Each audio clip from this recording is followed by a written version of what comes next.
వచ్చిన మీ అందరికీ పేరు పేరున నమస్కరిస్తూ ఈ కవితా నేపథ్యము ఇదివరకు యాకూబ్ సార్ చెప్పినట్టు వీల్చైర్కి అంకితమైన ఒక కవి. నా కవిత్వం 10 మంది చదివితే వినాలని ఉంది అని ఆశపడ్డ బాయికాడి నరసింహులు రాసిన కవితను నేను మీ ముందు చదువుతున్నాను. కవిత పేరు మీకు కనబడితే చెప్పండి.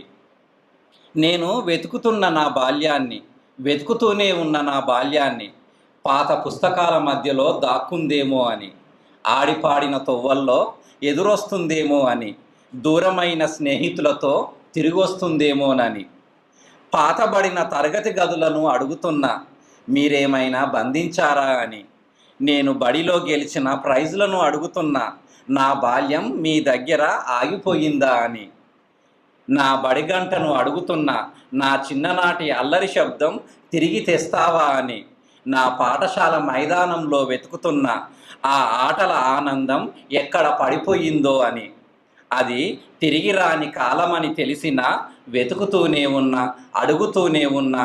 ఎందుకంటే బాల్యం బాగుందని, బాల్యం బాగుంటుందని, బాల్యం భలే ఉంటుందని వెతుకుతూనే ఉన్నా, అడుగుతూనే ఉన్నా.